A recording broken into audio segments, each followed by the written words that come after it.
Welcome back from the break. और नाज़रीन, आज हम कुछ अहम टॉपिक्स पर बात करेंगे इस सेगमेंट में।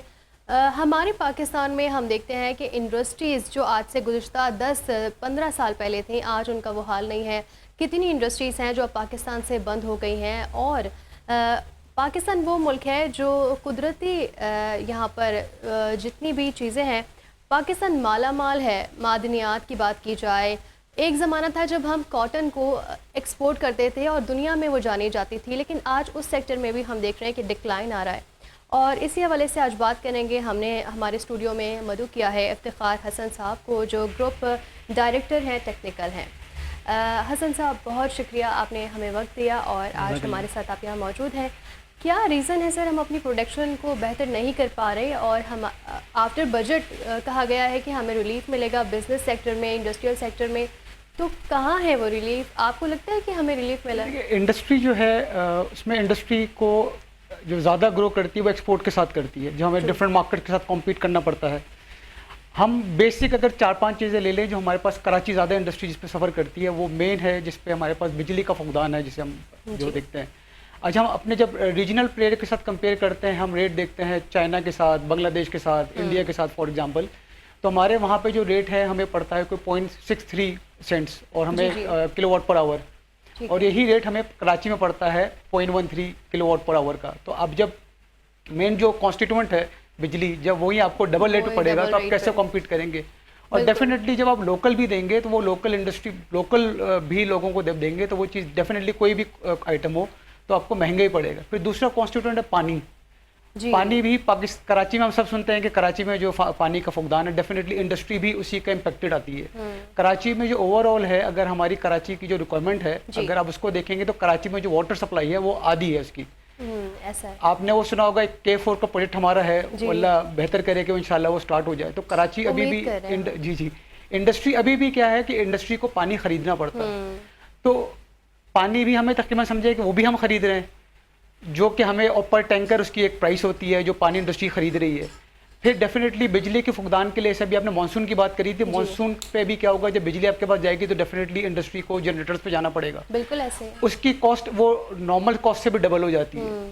उसके बाद एक और चीज़ जो हमारी बड़ी नेग्लेक्टेड एरिया है, वो हमारे पास स्किल स्टाफ जो है कराची में हमारे पास, क्योंकि vocational training all over Pakistan में भी कम है, कराची में खास तौर पे कम है, तो डेफिनेटली हमें स्किल स्टाफ उस तरह का नहीं मिलता बिल्कुल ऐसे, जो कॉम्पीट कर सके बाहर के लोगों से। हमारे पास एफिशिएंसी कम है। हम जो काम मिसाल के तौर पे जो हमारी 10 लेबर करती है, यही काम अगर आप बांग्लादेश में देखें या चाइना में देखें तो ये लेबर 7 लोग या 8 लोग काम कर लेंगे।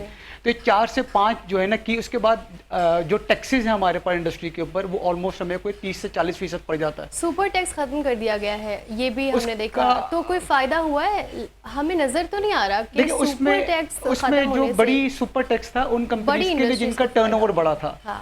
जो कंपनी छोटी हैं उनके ऊपर डेफिनेट टैक्स कम है, बट आप क्योंकि हमारा जो ज़्यादा किसी भी चीज़ का रॉ मटेरियल है वो यूजुअली इम्पोर्टेड है, वो चाइना से आता है या दूसरे ममालिक से आता है, तो उसके ऊपर ड्यूटी हमें देनी पड़ती है। तो वो कोई मशीन हम इंपोर्ट करते हैं, हमें उसको भी ड्यूटी देनी पड़ती है, हमें कोई रॉ मटेरियल इंपोर्ट करते हैं उस पर ड्यूटी देनी पड़ती है। तो सब मिला के जो इसके इम्पैक्ट है पूरा, वो कराची में स्पेशली क्योंकि इंफ्रास्ट्रक्चर हमें सपोर्ट नहीं करता, तो कराची की industry comparatively as compare to other सूबों के भी निगलेक्टेड है।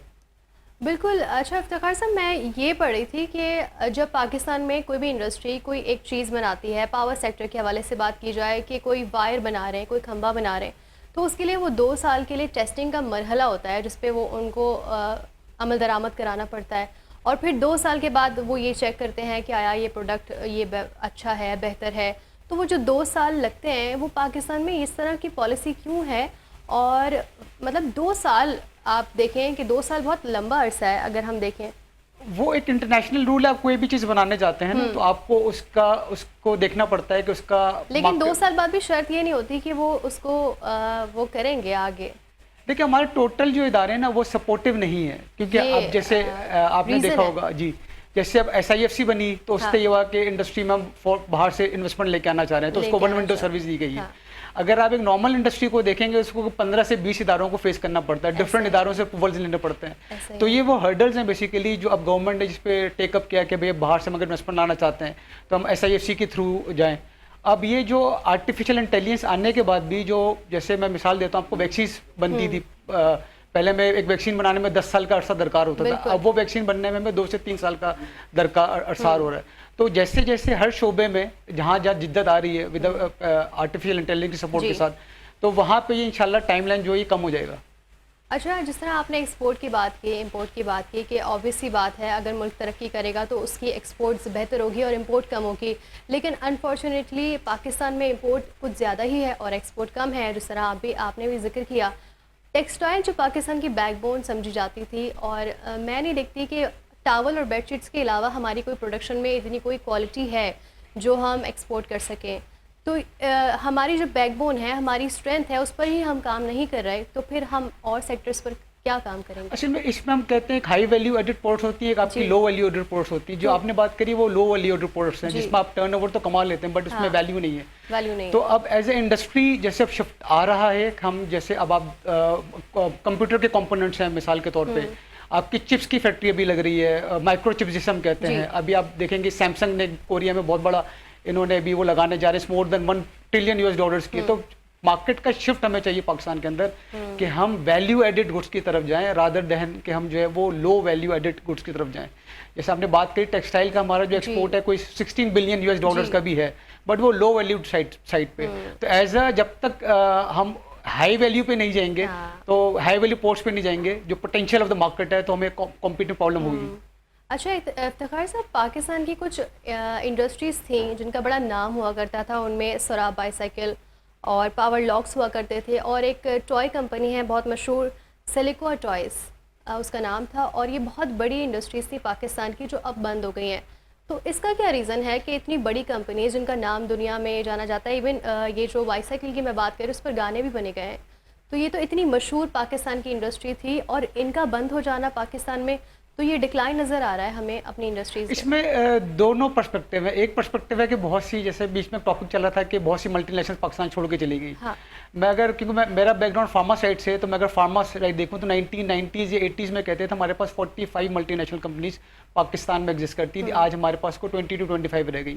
इसी तरह करीम ने अपना बिजनेस बंद कर दिया, प्रॉक्टर एंड गैम्बल ने बिजनेस बंद कर। बट इसका दूसरा पर्सपेक्टिव भी है कि इंडस्ट्रीज आ भी रही है हमारे पास, नई इंडस्ट्रीज आ रही हैं। कौन कौन सी इंडस्ट्रीज हैं जो अब पाकिस्तान में आ रही हैं? इसमें जैसे भी आपने देखा होगा, यूएई ने भी हमारे साथ इनके फर्स्ट वुमेन बैंक, इन्होंने भी इसमें स्टेक होल्डर्स भी शेयर्स खरीदे। जैसे फिर आप अगर चले जाए, जो हमारा रेकोडेक का एरिया है, रेकोडेक में भी वो कैनेडियन कंपनी है बेसिकली। तो ऐसे अब ऑयल इंडस्ट्री की बात भी हो रही है, जो पहले आप कहते हैं आरामको भी इन भी, तो जहाँ मल्टीनेशनल से एग्जिट किया है तो वहाँ पे दूसरी कंपनीज आई भी हैं। तो उसमें क्योंकि अब गवर्नमेंट कितना हमको सपोर्ट करती है, इंडस्ट्री को कितना सपोर्ट करती है, वो बहुत बड़ा रोल प्ले करेगी। सर, जिस तरह आपने बताया कि आपका फार्मर से ताल्लुक़ है, तो मैं उसी के हवाले से जानना चाहूँगी, पाकिस्तान में क्या रीज़न है कि अगर हम एक बुखार की भी टैबलेट ख़रीदने जाएंगे तो वो हमें महंगी पड़ेगी, और दुनिया में इस तरह नहीं होता कि मेडिसिन ये जो बेसिक्स हैं हमारी वो इतनी एक्सपेंसिव हो, तो फिर हम क्या करेंगे?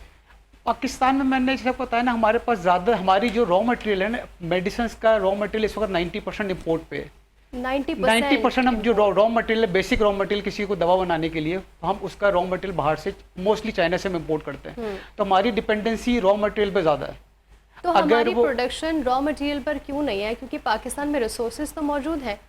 उसकी वजह से डेफिनेटली है कि हमारे पास इतना बल्क सप्लाई नहीं है। हमारे पास आ रही है, ऐसा नहीं है कि विजय आप पिछले 10 साल में देखेंगे तो बेसिक मैन्युफैक्चरिंग की तरफ भी लोग, इंडस्ट्री भी गई है। अब क्या हो रहा है, गवर्नमेंट जो सपोर्ट कर रही है कि अब क्योंकि गवर्नमेंट टू गवर्नमेंट भी फर्क पड़ता है, उससे भी इंडस्ट्रीज को फर्क पड़ता है। तो अब जो हमारे पास गवर्नमेंट है, फॉर्चुनेटली अल्लाह का शुक्र है कि इनका दे आर टूवर्ड्स के बिजनेस यहाँ पे ग्रो करे, तो उसमें उनका फोकस है, और उस पर वो वन विंडो सर्विस भी दे रहे हैं। जैसे वो वैक्सीन हमारे पाकिस्तान में नहीं बनती थी, तो अब वैक्सीन पे भी उसके साथ मिनिस्ट्री भी हमें सपोर्ट कर रही है। मिनिस्ट्री ने भी बहुत अपना आपको, स्पेशली मिनिस्ट्री ऑफ हेल्थ ने बहुत अपना आपको ट्रांसफॉर्म किया है।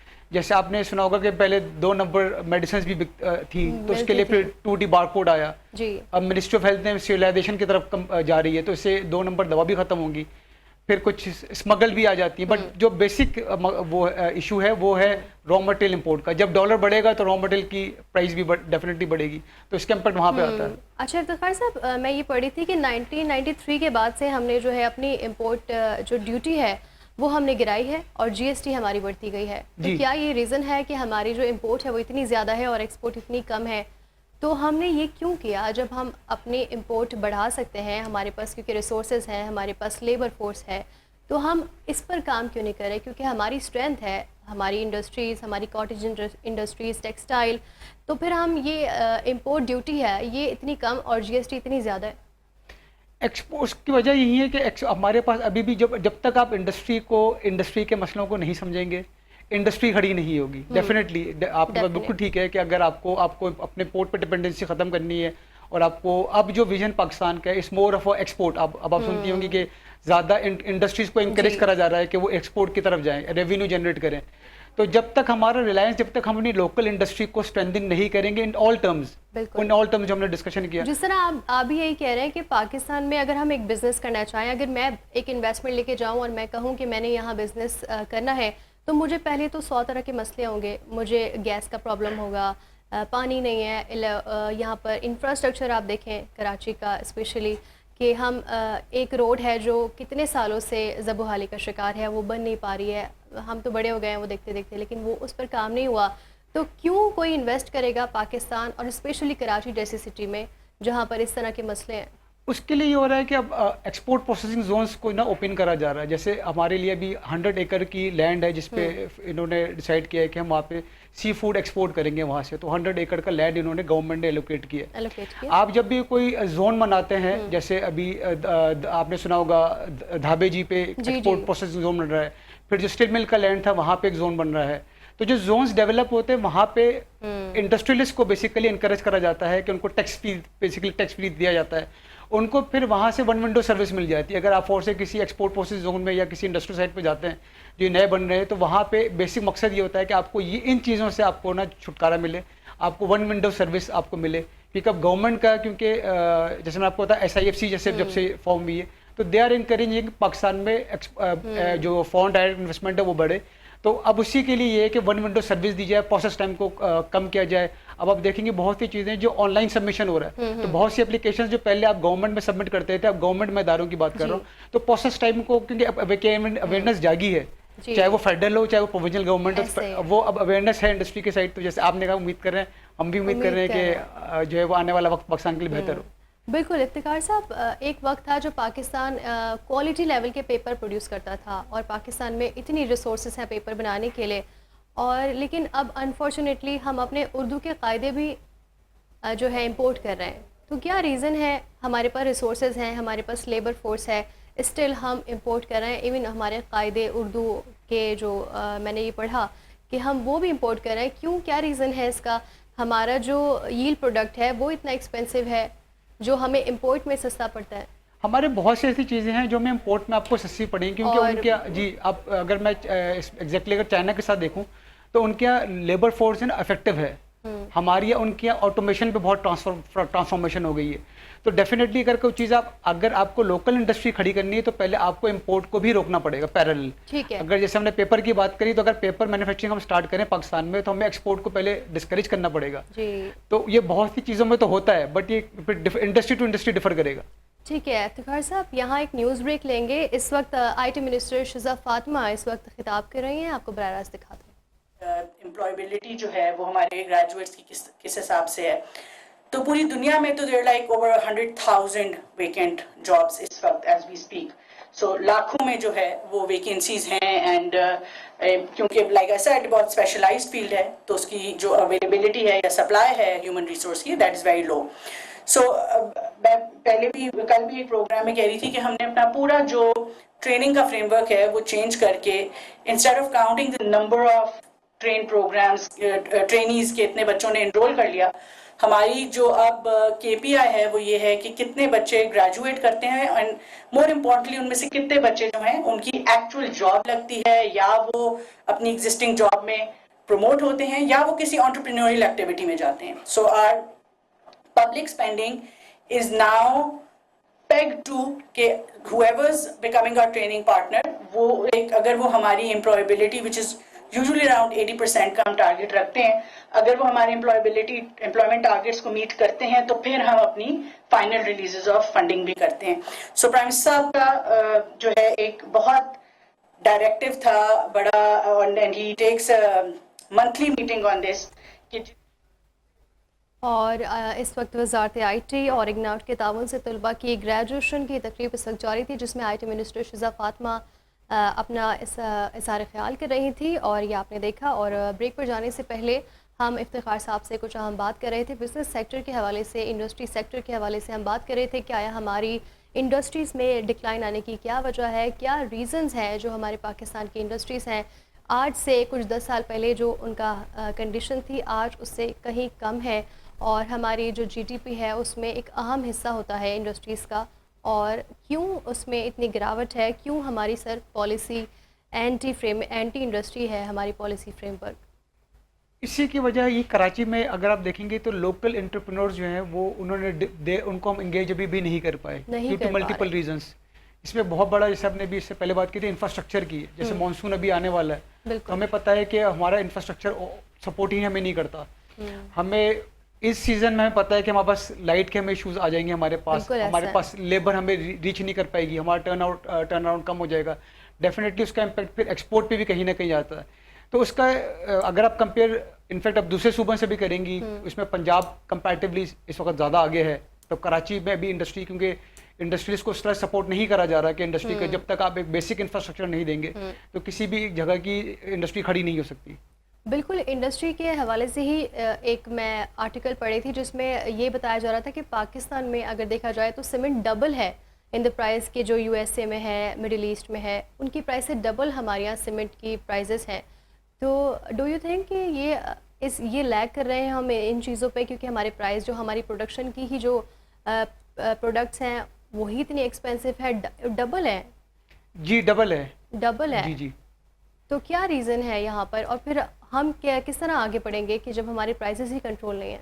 जब तक हम जितनी आपसे बातें की, जब तक आप कराची के इंडस्ट्रियलिस्ट को जब तक ये नहीं सपोर्ट मिलेगा, जब तक गवर्नमेंट का इन पे टोटल, जब तक देखिए आप किसी को इंडस्ट्री को चलाने के लिए आपको पूरा एक इंफ्रास्ट्रक्चर देना पड़ता है, स्टार्टिंग फ्रॉम पोर्ट के कराची पोर्ट से आपका जो है वहाँ से पोर्ट से चीज़ें रिलीज कितनी, आपको इम्पोर्ट पे कितना, आप इंपोर्ट कर रहे हैं तो कितना टाइम इंपोर्ट्स पे लगता है, आपको कितना दिन कस्टम में आप रुकते हैं। फिर डेफिनेटली हमारे पास अभी अगर आप लोकल ट्रांसपोर्ट भी देखेंगे ना, अगर मुझे यहाँ से कराची से कोई चीज़ भेजनी है पेशावर तो मुझे कोई 20 आवर्स का टाइम चाहिए। इन सब चीज़ों पर भी इंफ्रास्ट्रक्चर पे काम हो रहा है, जिसपे उम्मीद करते हैं कि आने वाले वक्त में, जैसे आपने ML1 का प्रोजेक्ट सुना होगा जो कराची टू पेशावर है मिसाल के तौर पे, तो जब तक आपका इंटरनल पूरा, जब तक स्ट्रक्चर आपको इंफ्रास्ट्रक्चर आपको सपोर्ट नहीं करेगा तो कोई भी इंडस्ट्री किसी भी मुल्क की वो इंडस्ट्री खड़ी नहीं हो सकती। कॉटन जो हमारी इंडस्ट्री हुआ करती थी सर, एक टाइम पे ये अपने पीक पर थी और पूरी दुनिया में हम कॉटन सप्लाई करते थे। अब हमारी कॉटन हम इंपोर्ट कर रहे हैं। उसकी वजह ये है कि उनकी, आपने एफिशिएंसी की बात करी, उनकी जो यील्ड है वो यील्ड उनकी अगर फॉर किसी भी प्रोडक्ट की 95-100 पे काम कर रहे हैं तो हमारी वो यील्ड 90% पे आ रही है, तो डेफिनेटली वो प्राइस आपकी बढ़ेगी। आपने जो अपनी अल्टीमेट प्रोडक्ट बनानी है उसकी कॉस्ट बढ़ेगी, तो आपके लिए कॉम्पीट करना मुश्किल हो जाएगा। तो जब तक आप लोकल अगर सर अगर मैं चाहूँ कि पाकिस्तान में मैं एक पेन बनाना चाह रही हूँ, तो पेन बनाने के लिए जो मैं सामान ख़रीदूँगी वो मुझे इतना एक्सपेंसिव पड़ेगा, उससे सस्ते में पेन इंपोर्ट कर लूँ। जी जी। तो जब तक हम प्रोडक्शन पर काम नहीं करेंगे तो हमारी क्या लगता है कि इंपोर्ट जो है वो बेसिक कम होगी या एक्सपोर्ट बढ़ेगी? देखिए, हमें कुछ इंडस्ट्री को फोकस करना पड़ेगा पाकिस्तान को, जो आपके पास अल्लाह ने, किनको करना चाहिए फोकस? हमारी स्ट्रेंथ क्या है आपके अकॉर्डिंग? जैसे एग्रीकल्चर हमारी एक स्ट्रेंथ है जिससे अब हम उसको सपोर्ट करें। आपने भी देखा होगा सी फूड हमारा, क्योंकि हमारा कोस्टल एरिया बहुत बड़ा है, हमारी कोस्टल बेल्ट बहुत बड़ी है, किया जा रहा है उस पर जी, बट अभी भी हमारी जो एक्सपोर्ट्स हैं वो 500 मिलियन के करीब है, जबकि हम इसको 100 बिलियन तक लेके जा सकते हैं। अच्छा, हम बचपन से सब सुनते हैं कि हम we are very rich in minerals, तो उसके हिसाब से अगर आप देखेंगे हमारे पास जो जरखेज, हमारे पास गोल्ड, कॉपर, कोबाल्ट, लिथियम जैसे भी जितनी बैटरीज बन रही हैं, हम लिथियम को अगर अभी जैसे हमारे पास अभी जो है रेकोडिक ही है जो कि वन ऑफ द प्रोजेक्ट्स है जिसके को मालियत कहते हैं कि 40 इयर्स तक भी अगर चलता है तो वो 60 बिलियन का कोई पाकिस्तान को रेवेन्यू दे सकता है। तो हमारे पाकिस्तान के पास जो मिनरल्स हैं वो ट्रिलियंस के करीब कहीं हैं, जो कि आपका बलूचिस्तान, फिर आपका गिलगित, ये जो मिनरल्स वाला सेक्टर है, हम अगर इन सेक्टर्स को एग्रीकल्चर, ये बाकी चीज़ें तो है एग्रीकल्चर, जो जिसे ब्लू ओशन कहते हैं, जी जी, ब्लू ओशन जिसे सी फूड कहते हैं, अभी हम आप देखेंगे तो रशिया भी एक्सपोर्ट अभी अलाउ कर रहा है, फिर हमारे पास यूएस की मार्केट हमें भी खुल गई है। तो ये जो की एरियाज अल्लाह ने हमें पहले से वो दिए हैं, उसको एक्सप्लोर करें रादर देन कि हम जो है ना वो छोटी चीज़ों में जाएं। बिल्कुल ठीक कहा it can do a turn around for Pakistan. Definitely. अच्छा सर, लास्टली मैं जानना चाहूँगी, जो हमारी यूथ है जो बिज़नेस करना चाहती है, जो क्रेज़ी है अपने एम्बिशन को लेके, लेकिन यहाँ पर स्टैंड आउट नहीं कर पाते, क्या रीज़न है और उनको क्या करना चाहिए, कौन सी टैक्टिक्स अपनानी चाहिए जिससे वो स्टैंड आउट कर सकें और वो बिज़नेस में आगे बढ़ सकें? जो यंग जनरेशन है उनको जाना चाहिए आईटी सेक्टर, क्योंकि इस one of the biggest sector जिसमें हमारे पास पोटेंशियल है। और हमारी जो यंग जनरेशन है, क्योंकि आर्टिफिशियल इंटेलिजेंस पे अभी एक ऑर्डिनेंस भी आ चुका है, गवर्नमेंट भी सपोर्ट कर रही है। बल्कि इस वक्त मैं अभी कल ही पढ़ रहा था कि इस वक्त सिंध गवर्नमेंट भी जो है उन्होंने भी कल जो है कैबिनेट मिनिस्टर्स की भी ट्रेनिंग जो है वो आर्टिफिशियल इंटेलिजेंस पे कराई है। तो यूथ के लिए इस वेरी इजी हमारा जो आईटी का सेक्टर है, you don't need a very big investment, क्योंकि एआई ही फ्यूचर है। अब हम देख रहे हैं कि हर सेक्टर में एआई, तो उसमें you don't need a very big investment for IT. Skills आपको चाहिए होते हैं, स्किल्स चाहिए। तो उसके लिए अब जब तक हमारे जो ग्रेजुएट्स निकल रहे हैं, अगर हम उनको ट्रेनिंग जो कि गवर्नमेंट पंजाब में भी कर रही है, सिंध में भी कर रही है, तो हम उनको हम जो है एआई पे इनको ट्रेन करें, अपने यूथ को ट्रेन करें, and that is very easy. आप विद इन नो स्पेन देखें तो आईटी की इंडस्ट्री ने बहुत ऑलमोस्ट कोई 2 बिलियंस के तरीके के चले गए। तो इस one of the booming sector, हमारे पास यंग जनरेशन है, one of the youngest generation Pakistan में हमारे पास है, तो उसको यूज़ कर सकते हैं with a very low investment. बिल्कुल ठीक। जिस तरह इफ्तिखार साहब ने कहा कि हमें स्किल्स पर अपने काम करना चाहिए, क्योंकि फ्यूचर आईटी और एआई से भरा पड़ा है और हमें काम करने की ज़रूरत है अपने स्किल्स पर। सर, आपके वक्त का बहुत शुक्रिया कि आपने हमें वक्त दिया। और नाज़रीन, यहाँ पर हमें एक मुख्तसर सा ब्रेक लेना है। ब्रेक के बाद वापस हाजिर होंगे, अपना सेगमेंट कंटिन्यू करेंगे। आप देखते रहिए wake up Pakistan. Welcome back from the break. एक बार फिर से आपको खुशामदीद करते हैं वेकअप पाकिस्तान की इस खूबसूरत मॉर्निंग में। और ब्रेक पर जाने से पहले कुछ अहम गुफ्तगू हम कर रहे थे बिज़नेस के हवाले से, हमने बात की, साथ शेफ़ ने रेसिपी भी शेयर की, अपनी रेसिपी वो तैयार कर रहे हैं। और इस वक्त अपने हेल्थ सेगमेंट की जानिब हम बढ़ेंगे। और नाज़रीन, सबसे अहम एक चीज़ होती है कि जब बच्चा पैदा होता है उससे 5 साल का जो वक्त होता है, 80 से 90% उसकी ब्रेन डेवलपमेंट उसी वक्त होती है। उसका पूरा फ्यूचर उन 5 सालों पर डिपेंड करता है। और न्यूट्रिशन के हवाले से जितनी बात की जाए बच्चों के हवाले से कम है, क्योंकि न्यूट्रिशन बच्चों की जो अर्ली एज से 5 ईयर तक का जो टाइम होता है उसमें न्यूट्रिशन बहुत मायने रखते हैं। और इसी हवाले से हम बात करेंगे। आज हमारे स्टूडियो में हमारे साथ डॉक्टर मौजूद हैं, डॉक्टर इब्राहिम यूसुफ, न्यूरोलॉजिस्ट भी हैं, पीडियाट्रिशियन भी हैं, nutrition and asthma allergy infection specialist भी हैं। उनसे हम इस हवाले से बात करेंगे। अस्सलाम वालेकुम डॉक्टर साहब, थैंक यू सो मच, आपने हमें वक्त दिया। थैंक यू वेरी मच जी, आप लोगों ने बुलाया और इतना अच्छा आप लोगों का प्रोग्राम है। Thank you so much. जो बहुत सारे लोग उसको देख भी रहे होते हैं, फॉलो कर रहे होते हैं। Thank you so much. अच्छा डॉक्टर साहब, जिस तरह अभी मैंने बताया कि 80 से 90% ब्रेन डेवलपमेंट बच्चे की 5 साल की उम्र तक ही होती है, तो 5 साल के जो ये दौरानिया है, इसमें कौन से न्यूट्रिशन फैक्टर्स हैं जो हमें देखने चाहिए, जो पूरे करने चाहिए? क्योंकि मैं देखती हूँ कि आजकल जो बच्चों की एज है, जो 2 या 3 या 1 साल के भी बच्चे, तो वो खाना नहीं खाते और फिर खाना खाने के लिए वो मोबाइल में कोई कार्टून, टेलीविज़न देख रहे होते हैं और फिर वो खाना खा रहे होते हैं और फिर वो एक्सप्रेशन नहीं होते और वो बिना किसी कहते हैं फूड को फील किए बिना या उसको स्मेल किए बिना बस वो खा रहे होते हैं अनइंटेंशनली। तो क्या ये हमारे लिए, हमारे बच्चों के लिए कितना नुकसानदेह है ये चीज़? देखिए, फर्स्ट तो ये पता होना चाहिए कि 1000 डेज ऑफ लाइफ क्या होते हैं जी। फर्स्ट जब प्रेगनेंसी से लेके 2 साल तक की बच्चे की एक लाइफ होती है जिसमें न्यूट्रिशन को ग्रोथ करते हैं, आप ब्रेन को डेवलप करते हैं, इसमें आप सेंसरी सिस्टम डालते हैं, इसमें मोटर सिस्टम डालते हैं, ग्रॉस सिस्टम डालते हैं। आज समझने के एक एग्जांपल लेते हैं कि एक आप बड़ा सा कंप्यूटर का मशीन लेते हैं या लैपटॉप लेते हैं, तो वो पहले जब आपके पास आता है तो that is the empty one. या आप एग्जांपल एक फ़ोन ले लें, वो एम्प्टी होता है, उसमें कहीं सॉफ्टवेयर नहीं होते, कुछ नहीं होता, आप सब ऐड ऑन करते हैं। जितना आप स्ट्रॉन्ग जीबी लेंगी, जितना आप स्ट्रॉन्ग इसमें सॉफ्टवेयर डालेंगी काम के, वो काम करता रहेगा। अब होता क्या है, आपने जो न्यूट्रिशन की बात की, आप इसके दिमाग में अगर ये आपने टीवी की बात की एक्सक्यूज मी, आपने टीवी की बात की, तो टीवी की कई दफ़ा होता क्या है कि आपने ज़्यादातर जब आप स्क्रीन दिखा के काम कर रहे होते हैं ना, तो आपका जो लेवल ऑफ ब्रेन है वो सोचना छोड़ देता। जहाँ आपकी सोच खत्म होती है वहाँ आपके जितने भी एंजाइम्स हैं वो आपको उस लेवल पर नहीं पहुँचाते। ग्रॉस फाइन मोटर सिस्टम आपका फेल होना शुरू हो फेल जाता हो है, जाता आप थोड़ा सा पीछे चले जाते हैं। हम्म, इसी तरह डेवलपमेंट है, जब डेवलप बच्चा हो रहा होता है तो डेवलप बच्चे के लिए आपको सबसे इम्पोर्टेंट चीज़ है, आपको उसको छोड़ना है, ऐसा ही इसको डेवलप करने की जद्दोजहद करानी है, आज़ादी देनी है। समटाइम्स व्हाट हैपेंस कि हम उसको जद्दोजहद देने की आदत नहीं देते, हम्म, और कई दफ़ा वही वाली बात कि स्क्रीन पे बैठा दिया, हम्म, और सारा दिन वो स्क्रीन पे इतना बैठा होता है कि वो स्क्रीन से ही बातें करना शुरू कर देता है। इस तरह के केसेस भी हमने देखे डॉक्टर ऑफ कोर्स।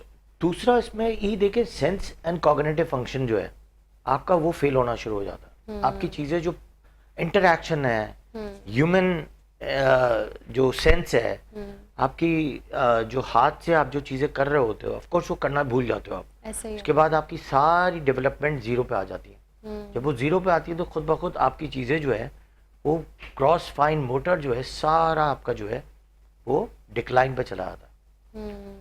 अब जो न्यूट्रिशन फैक्टर्स हैं वही वाली बात है कि आप न्यूट्रिशन को आप किस तरह लेंगे। फिर अगर आप इसी तरह इंटरैक्ट ही नहीं कर रहे हैं, आपने फ़ोन दे दिया एक बच्चे को और खाना भी आप बच्चे को फ़ोन के साथ ही खिला रहे हैं, तो उसकी इंटरैक्शन ऑफ आईज, ब्रेन, आपका जीएस सिस्टम आपको इंटरैक्ट ही नहीं कर रहा, आपको देख ही नहीं रहा। बिल्कुल। इवन दो के फर्ज करें कि आप अगर मैं आपको देख रहा हूँ और आप मुझे देख रही हैं, और बीच में सिर्फ और मैं स्क्रीन पे ले आऊँ अपने आप को, तो हमारे बीच में कोई राब्ता नहीं है। अगर मैं आपको एक बात समझा रहा हूँ तो you are seeing my eyes, और आपको वो अंडरस्टैंडिंग हो रही है आपके ब्रेन में, जी, वो माइक्रोसॉफ्ट में जा रहा है। हाँ। तो सिग्नल्स है ना, वो सारे वाईफाई के सिग्नल्स हैं जो आपको मेरे थ्रू जा रहे हैं और आपको समझ आ रही हैं। अब मैं स्क्रीन पे अगर हूँ तो ऑफ कोर्स मेरी सारी चीज़ें स्क्रीन से होके आ रही हैं। जब स्क्रीन से होते हुए आ रही हैं तो मुझे सिर्फ वही चीज़ समझ आ रही है, मुझे आपकी कोई चीज़ समझ नहीं आ रही है। नहीं समझ इसी आ तरह रहा। सारा एटमॉस्फेयर है, मुझे एटमॉस्फेयर समझ ही नहीं आ रहा।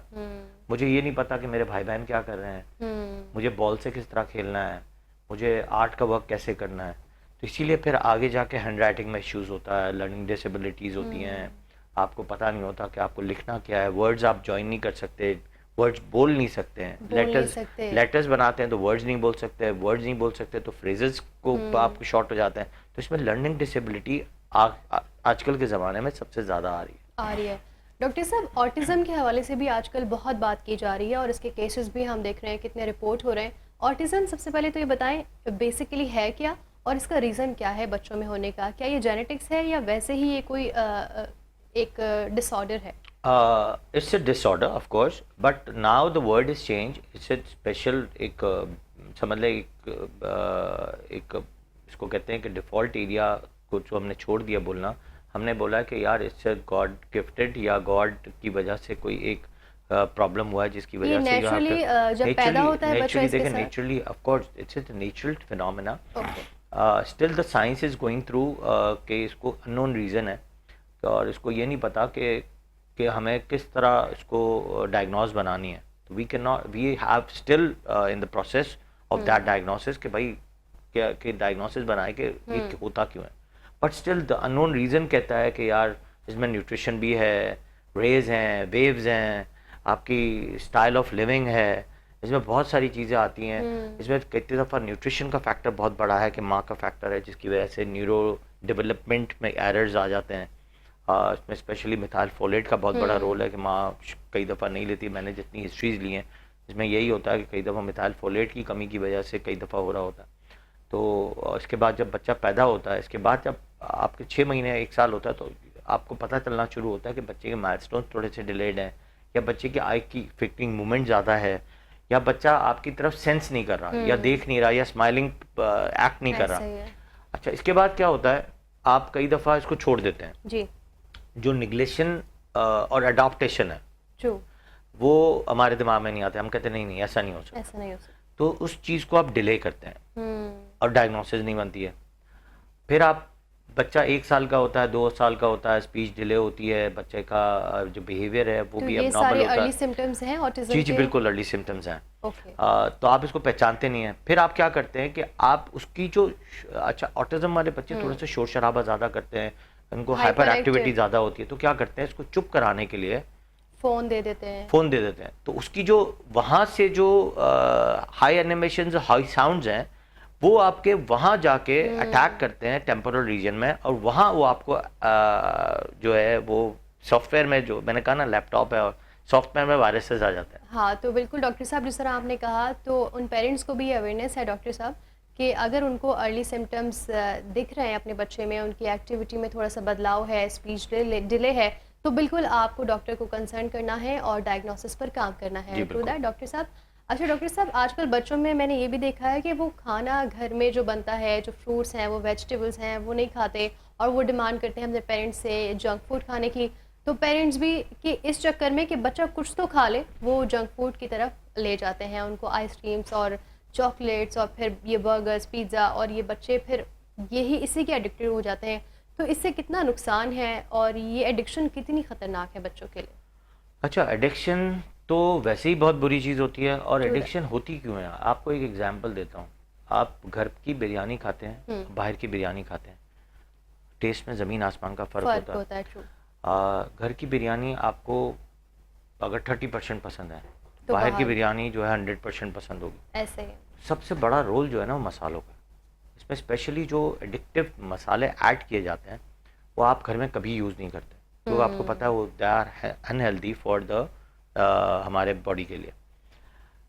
इसी तरह बाहर की जितनी भी चीज़ें हैं, इवन दो कि आपके जितने भी फूड मटेरियल जिसपे प्रिजर्वेटिव्स हैं, जो इस पर पैकेट्स हैं, उसमें MSGs, आर्टिफिशियल कलर्स, प्रिजर्वेटिव्स और ऐसी बहुत सारी चीज़ें ऐड ऑन की जाती हैं जो आपको उस चीज़ का एडिक्टेड बना देती हैं। इसी तरह नूडल्स हैं, नूडल्स की भी एक एडिक्शन है। मैदे की एडिक्शन नहीं है, बच्चे उसका मसाला है, उसकी एडिक्शन है। उसमें हाई लेवल एक एग्जांपल लेते हैं, अब गुटखे हैं, हाँ। नहीं मिलते हैं, तब भी लोग ढूंढ डांड के खा ही लेते हैं, मिलते हैं, ऐसा हो नहीं सकता कि मिलते ना हो, लेकिन मिलते हैं। तो आपने ये देखा है ना कि लोग खाते क्यों हैं, मतलब लोग एडिक्शन है, दैट इज एन एडिक्शन। आपको उसी जगह पे जाके उसको लेना है।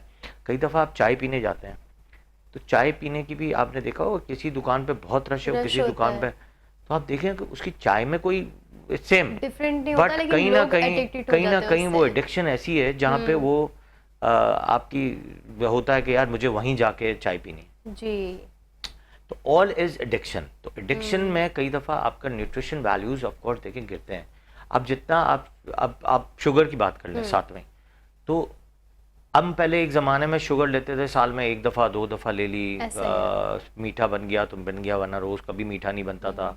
हम कार्ब्स लेते थे बट एक रोटी के हिसाब से लेते थे, आलू थोड़ा सा ले लिया, कार्ब्स हमारा थोड़ा बहुत चला जाता था, but in the form of process sugar नहीं जाती। अब तो आप देखें हर चीज़ में एक प्रोसेस शुगर है। तो प्रोसेस शुगर की एक पूरी वो है कि प्रोसेस शुगर को हम किस तरह अपने आप से दूर कर सकते हैं। सेकेंडली जो है, जो सबसे इम्पोर्टेंट बात यह है कि प्रोसेस शुगर के साथ साथ दूसरी इम्पोर्टेंट चीज़ ये है कि आपकी जो बाहर की चीज़ें होती हैं उसमें जैसे अगर फर्स्ट के हम बर्गर खा रहे हैं, तो बर्गर का जो ब्रेड है जी, उसको डाइजेस्ट होने में it takes a longer period of time. साथ में अगर आप ये देखें कि उसमें आप एक मैं थोड़ी दिन पहले एक पिक्चर देख रहा था कि आइदर से न्यूट्रिशन और नॉट न्यूट्रिशन। तो आप देखें तो बर्गर है तो उसमें सब्जियां भी डली हुई हैं, और फिर बर्गर की पैटी है और प्रोटीन भी है, हर चीज़ है, बट उसमें जो प्रिजर्वेटिव्स ऐड किए जाते हैं, जो सॉसेज यूज करते हैं, और साथ में जो ब्रेड आप बहुत ज़्यादा यूज करते हो, साथ में कहा जाता है कि अगर आप 2 बर्गर खा लें बट उसके साथ फ्रेंच फ्राइज ना खाएं, 2 बर्गर खा लें मगर फ्रेंच फ्राइज और कोल्ड ड्रिंक ना खाएं, क्योंकि वो टोटली तो of course that is the जो डील है ना। आप देखें हमेशा always what you do with the burger, you go with the French fries and the cold drink, always you will do like this. वो आपको एक मील के साथ ही देते हैं, ऑफ कोर्स। तो ये और सस्ती पड़ी होती, सस्ती पड़ती है, सस्ती कभी भी नहीं पड़ती है, इससे मार्केटिंग गेम है। स्मॉल पैकेट इज 250 रुपए, तो बड़ा पैकेट इज 350 रुपए। तो आप कहोगे यार बड़ा पैकेट ही ले लो, लेकिन उसमें नुकसान 125 रुपए उसने कमा लिए, उसने 100 रुपए ज्यादा कमाए, तो आपने गवा दिए, तो ऑफ कोर्स वो आपने हेल्थ भी गवाई है। तो ये बहुत सारी ऐसी चीजें हैं जो आपको देखनी होती है कि how much you are taking the junk in your diet. तो जंक लेना तो of course it's not worth it. Doctor साहब, बच्चों के जो पैदाइश के बाद 1 साल होता है उसमें कहा जाता है कि सॉल्ट एंड शुगर बच्चों को नहीं टेस्ट करानी है, लेकिन हमारा सैडली कल्चर है कि बच्चा जैसे ही पैदा होता है उसको कुछ मीठा, शहद या कुछ हम खिलाया जाता है, तो उससे कोई नुकसान होता है बच्चों को? देखिए शहद तो देना ही नहीं होता। अगर मेरी कोई पोस्ट बिल्कुल इंस्टाग्राम ये पे क्लियर फॉलो करना करे, ज़रूरी है क्योंकि इस पे बहुत डिबेट बिल्कुल होती है मैं कि मेरी इंस्टाग्राम पे पोस्ट अगर कोई लोग देख रहे हो तो ऑफ कोर्स उस पर जाके वो पिक्चर देखिएगा, उसके साइड इफ़ेक्ट्स देखिएगा। 1 साल से पहले शहद देने से और सीवियर किस्म का बॉटुलिज्म टॉक्सिन हो जाता है, जिससे बच्चे पैरालाइज होने के ओके। चांसेस और होते हैं। यहाँ कहा क्योंकि जाता है कि वो बच्चों के लिए फ़ायदेमंद है। 1 साल से छोटे बच्चे के लिए फ़ायदेमंद नहीं है, नहीं 1 साल से बड़ा बच्चा है। बट आपको हर वक्त देखें जो प्रिजर्वेटिव्स है ना, देखिए बॉटुलिज्म टॉक्सिन या कोई भी इन्फेक्शन जो है ना, वो हमेशा टिन पैक्स में ज़्यादा आता है। जो जब आप टिन पैक्स ज़्यादा यूज़ करते हैं, जो लंबी एक्सपायरी वाली चीज़ें यूज़ करते हैं, तो उसमें बॉटुलिज्म टॉक्सिन होने के चांसेस ज़्यादा होते हैं। तो of course you have to avoid that things कि यार ये चीज़ें हमें अवॉइड करनी है हमारी ज़िंदगी से, बट लोग नहीं करते। प्लस साथ में जो शुगर एंड सॉल्ट है वो भी, अगर कोई मेरा इंस्टाग्राम का पेज फॉलो कर रहा हो तो सॉल्ट प्लीज़ भी बच्चों को कहते हैं कि उसकी नहीं एक देना पूरी चाहिए। वीडियो है सॉल्ट एंड शुगर क्यों नहीं देनी चाहिए। एक तो सॉल्ट एंड शुगर का ये होता है कि सॉल्ट छोटे बच्चों को इसलिए हम नहीं देते कि इसका किडनी जो है इसकी एब्जॉर्प्शन कम है। इसी तरह शुगर है, उसकी एब्जॉर्प्शन ऑफ पेनक्रियास कम है, तो हम जितना हम इसको डालेंगे अपनी बॉडी में तो वो उतना एब्जॉर्ब नहीं कर सकता। जब एब्जॉर्ब नहीं कर सकता ऑफ कोर्स उसके साइड इफेक्ट्स होंगे। सॉल्ट का लोड बढ़ेगा तो किडनी के मसाइल होंगे, शुगर का लोड बढ़ेगा तो पेनक्रियास के मसाइल होंगे, इंसुलिन के मसाइल होंगे, और अर्ली एज में ओबेसिटी भी होगी, फिर इंसुलिन रेजिस्टेंट हो जाएगा वो। अच्छा डॉक्टर साहब, जो हमने बात की थी कि 5 साल जो हमारे बच्चों के शुरुआत के 5 साल होते हैं उसमें ब्रेन डेवलपमेंट होती है 80 to 90%। इसके लिए कौन से फूड्स हैं जो बच्चों को खाने चाहिए, उनकी ब्रेन डेवलपमेंट के लिए वो फ़ायदेमंद हो सकते हैं? देखिए पहले तो आपको जो ब्रेन डेवलपमेंट के लिए जो अर्ली एज है उसमें जब बच्चा 1 साल से ऊपर जाता है तो उसको सबसे अच्छा जो फूड मिलना चाहिए वो ओमेगा मिलना चाहिए। That is only in the year. और एग्स में, एग्स जितना आप खाते हैं, अंडे कितना खाते हैं, इतना आपके अंदर मटेरियल जाता है of omega, vitamin C, vitamin D, इस तरह चला जाता है। साथ में आपको एक हेल्दी डाइट के लिए यू शुड स्टार्ट 1.5 साल का हो जाए तो you should start good amount of गोश्त, जो मैश करके आप इसको स्टार्ट करें और आहिस्ता आहिस्ता इसके प्रोटीन वैल्यूज़ को बढ़ाएं। फिर इसके बाद आपकी जो चीज़ें इन्हांस करती हैं जो शुरू से लेके इस साल तक, इस एज तक, वो है सब्जियाँ, और जो हम सबसे कम खाते हैं। और बच्चों के लिए तो आई थिंक बहुत ज़्यादा माँ बाप के लिए एक टास्क होता है कि बच्चों को वेजिटेबल्स कैसे खिलाएं, क्योंकि बच्चे नहीं खाते वेजिटेबल्स। हाँ, लेकिन देखिए बात सुने, कुछ मेरे पास बहुत कुछ नहीं, बहुत सारे एक पूरी कम्युनिटी आती है हिंदू फैमिलीज़ की। I respect them a lot, क्योंकि वो मुझे बहुत अच्छा वो बिजनेस देते हैं, क्योंकि वहाँ से एक खुशदार एक इलाका है बलूचिस्तान में, वहाँ पे हिंदू पूरी कम्युनिटी रहती है, बहुत बड़ी कम्युनिटी रहती है। वहाँ से मेरे पास बहुत पेशेंट आते हैं, उन्हीं के रेफरेंसेस से बहुत सारे कराची में पेशेंट मिलते हैं मुझे। तो मैंने देखा है कि मैंने उनसे पूछा, मैंने कहा यार तुम लोग तो ये गोश्त खाते नहीं हो। कह रहे सर जो सब्जी में हमें मिलता है ना वो आपको कभी गोश्त में नहीं मिल सकता। अच्छा। गोश्त के जितने साइड इफेक्ट्स हैं इतना सब्जी में फ़ायदा ही फ़ायदा है।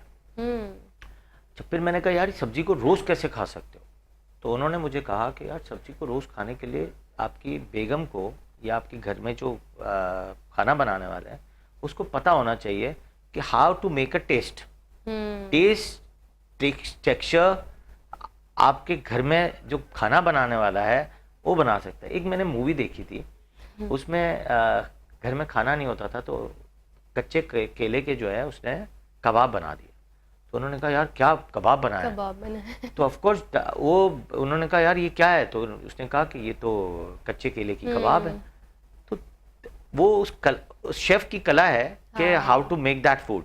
बिल्कुल। तो ऑफ कोर्स अब तो आप देखें अमेरिका या कहीं भी वेस्टर्न में जाएं तो वेजी बर्गर्स मिलते हैं। Veggie burgers are just like the beef burger. अब तो आई थिंक वीगन मीट भी आ गया है। वीगन मीट भी आ गया है, वीगन के जो है सप्लीमेंट्स भी आ गए हैं, और they are very useful for our body, हमें साइड इफेक्ट्स कम देते हैं, तो वो ज़्यादा यूज़ करने चाहिए। बिल्कुल। अच्छा सर, शेफ़ की बात हो रही है, खानों की बात हो रही है, तो हम अपने शेफ़ की तरफ जाएं और देखें कि उनकी रेसिपी कहाँ तक पहुँची। हम उनको भी टेस्ट कराएंगे डॉक्टर साहब। बिल्कुल इंशाल्लाह। न्यूट्रिशन की बात कर रहे थे हम, और बच्चों की एज कौन सी होनी चाहिए जब उनको सॉलिड्स पर हमें लाना चाहिए, वो कौन सी एज है? क्योंकि कुछ कहते हैं कि 6 मंथ में ही आपको बच्चों को स्टार्ट करा देना चाहिए सॉलिड्स, और फिर कुछ कहते हैं कि नहीं आफ्टर 1 ईयर कराना चाहिए। तो ये आप क्लियर कर दीजिए। देखिए एक्चुअल एज तो 6 मंथ्स है, लेकिन अगर बच्चा कोई बहुत वीक है या कोई इश्यूज है मिल्क में, तो हम 4 मंथ्स पे भी एक प्रोसेस्ड करके उसको दे सकते हैं कि मशीन में ग्राइंड करके हम आपको लिक्विड फॉर्म में उसको डाइट दे सकते हैं। किसी का वेट कम है, किसी को कोई बच्चा फेलियर टू थ्राइव की तरफ जा रहा है, मुझे थोड़ी सी कैलोरीज बढ़ानी है, तो of course I have to go for it. तो मेरी स्पेशलिटी में जो है वो न्यूनेटल से लेके इन्फेंट एज तक जो वेट मैनेजमेंट है उसकी मेरी स्पेशलिटी भी है। तो of course I do that practice in my clinic कि उसको हम वेट कैसे बढ़ाना होता है, तो हम वही जो न्यूट्रिशन की फैक्टर्स हैं उसको बढ़ा रहे होते हैं। लेकिन 6 मंथ्स का रूल यूँ है क्योंकि WHO कहता है कि 6 महीने से पहले बच्चे के पेट और जो सेंस है ऑफ च्यूइंग एंड स्वॉलिंग वो नहीं आता है, तो कई दफ़ा वो एस्पिरेट निमोनिया की तरफ चले जाते हैं बिकॉज ऑफ द स्वॉलिंग, क्योंकि वो च्यू नहीं कर सकते। देखें हर चीज़ का एक माइलस्टोन है और डेवलपमेंट है, मैंने कहा ना डेवलपमेंट है। डेवलपमेंट के लिए आपको हर चीज़ में एज चाहिए।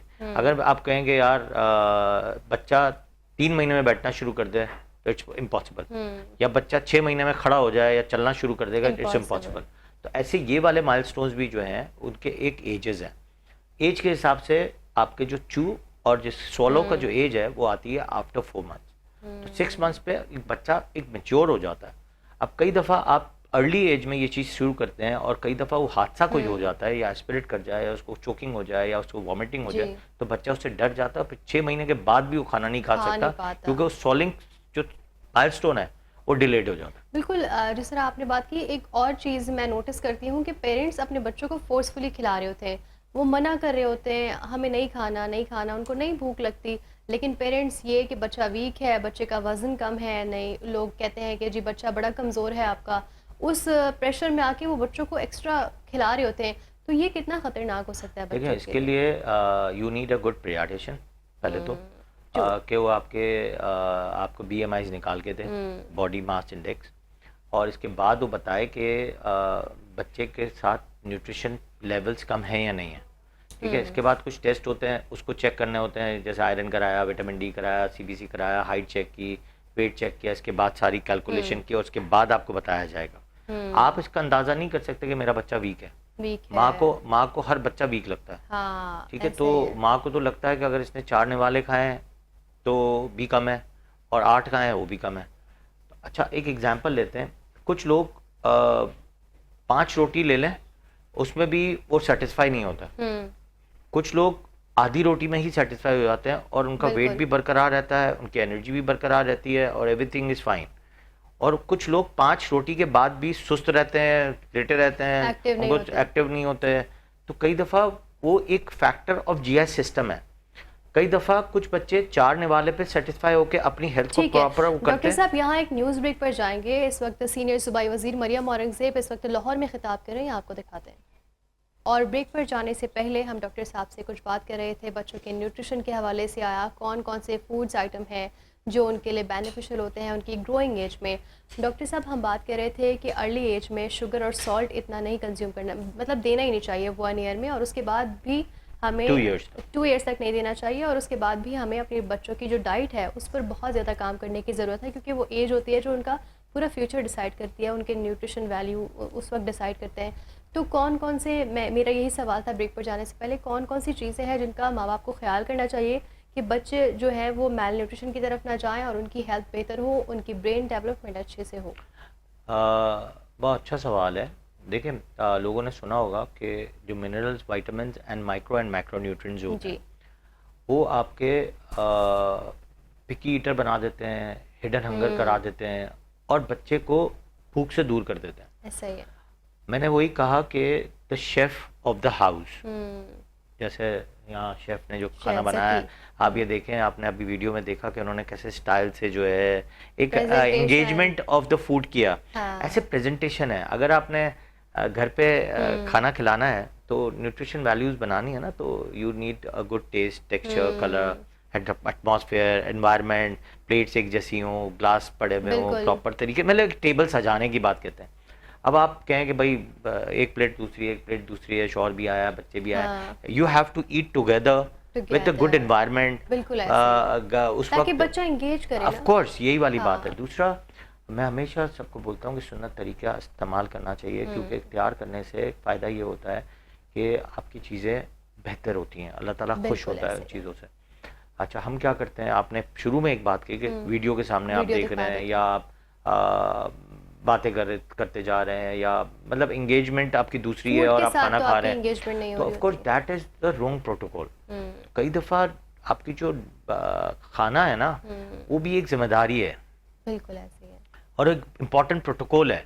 क्यों आप एक अच्छे होटल में, एक रेस्टोरेंट में जाके सिर्फ खाने के इतने पैसे बर्बाद करते हैं ना, ऐसे ही। क्यों करते हैं? एक रोड पे भी खा सकते हैं और एक एस्थेटिक रेस्टोरेंट में भी जाते हैं, तो एस्थेटिक रेस्टोरेंट में यू फील एन एनवायरनमेंट, भले ना इतना सा खाना हो, हाँ, बट आपका पेट भर जाता है, वो पेट भर जाता है, और हमारी जो हम क्योंकि उसको उसकी देखते हैं, एस्थेटिक्स बहुत इंपॉर्टेंट aesthetics है। important तो होते हैं। एस्थेटिक्स भी बहुत इंपॉर्टेंट है। डॉक्टर साहब, मैंने वेस्ट के कल्चर में ये चीज़ नोटिस की है, हमारे पास वीडियोस भी आती हैं, देखा जाता है कि बच्चों को बड़े तरीके से, और छोटे बच्चे कुछ 6-7 मंथ्स के बच्चों के आगे वो प्लेट रख देते हैं और वो बच्चे खुद ही उसको फील करते हैं, टच करते हैं, खुद खा रहे होते हैं। लेकिन हमारा कल्चर ये है कि माँ बाप अपने हाथों से बच्चों को खिला रहे होते हैं और बड़ी एज तक खिला रहे होते हैं, तो बच्चों को वो मैस ना क्रिएट हो, इसीलिए वो खुद खिला देते हैं। कि फिर वो बच्चा जैसे हमने कहा कि वो कोऑर्डिनेट कैसे करेगा अपने फूड के साथ, उसको फील कैसे करेगा, आया वो क्या खा रहा है, और फिर उसको खुद खाना कैसे आएगा? ऑफ कोर्स यही मसला है कि हम अपने नानी, दादा, दादी, इस तरह इसको हम कंपेयर करते हैं। We don't go for the proper nutritionist कि कैसे खाना खाना है। हम अगर वीडियोस भी देखते हैं तो कहते हैं नहीं ये सही नहीं है, ये नहीं है, उसकी हमें तो वालदा, मैथ्स को फिर क्लियर करना हमारी जो पड़ेगा। अम्मा ने हमारी नानी ने, परनानी ने जो सिखाया हम वही करेंगे, उस प्रोटोकॉल पे चलेंगे, तो वो प्रोटोकॉल कई दफ़ा आपको फेलियर पे ले जाता है। अच्छा, एक और बता दूं, जेनजीज और जेनजीज के मिलेनियल्स, ये तो एक अलग कम्युनिटी है, हाँ, ठीक है ना। तो एक वो उनको डील करना इज टोटली डिफरेंट, और ये डील हम लोग की आवाम, जैसे अभी हमारी एज वाले लोग, उन दोनों को डील कर रहे हैं, राइट से भी और लेफ्ट से भी। बिल्कुल। तो we are the centre ones. आप मिलेनियल्स में, आप जेनजीज में आ जाती हैं, हम लोग उनसे पहले वाले में आ जाते हैं, और इसके बाद जो जनरेशन आ रही है उसको हम डील कर रहे हैं, राइट एंड लेफ्ट। तो जो राइट एंड लेफ्ट की बात है ना, देखिए आपको प्रोटोकॉल उनके साथ चल के चलना है, बिल्कुल जैसे जमाना चल रहा है उसके साथ उसके साथ चलना तो चाहिए। जैसे आपने बताया कि उसको वेस्टर्न के हिसाब से आपको उसको खाना खिलाना है, they do their work by their self. हम क्या करते हैं, हम इनको डिपेंडेंट बना देते हैं, हमें इनको इंडिपेंडेंट बनाना है, हमें उनको काम करने देना है। गिरेगा तो उठेगा, हम गिरेगा तो उठाना नहीं है। डॉक्टर साहब, आपने कि तो बच्चा ऑफ कोर्स गिरेगा तो ही एवरी सीखेगा। Milestones have to be achieved by the age, और वेरी सीरियसली इसको कहते हैं गुड पेरेंटिंग। लाड प्यार, बहुत लाड प्यार और बेहद लाड प्यार, इसमें बहुत फर्क है। लाड प्यार करो, आंखें इधर रखो, स्ट्रिक्ट भी रहो, बिल्कुल प्रोटोकॉल्स जरूरी भी है, चलाओ। क्योंकि, वही बहुत age है। ज्यादा लाड प्यार मेक्स योर चाइल्ड डिपेंडेंट और आगे जाके फेलियर। और बिल्कुल जिस तरह आपने कहा कि डिसिप्लिन भी ना बहुत ज़रूरी है Of बच्चों course. के लिए, क्योंकि यही एज होती है जो पूरी लाइफ टाइम के लिए उनको जी, डिसिप्लिन बिल्कुल। सिखाती है, और बहुत ज़रूरी है। न्यूट्रिशन के हवाले से भी डॉक्टर साहब आपने बहुत अच्छी बात की, और ये बहुत अवेयरनेस है पेरेंट्स के लिए जो देख रहे हैं, और वो बिल्कुल इन चीज़ों का ख्याल रखें, और न्यूट्रिशन का भी, और मेंटल जो उनकी मेंटल हेल्थ है उस पर भी काम करें। और बहुत ज़रूरी है मेंटल हेल्थ बच्चों की किस तरह अफेक्ट होती है, ये हम अगले सेगमेंट में ज़रूर डिस्कस करेंगे।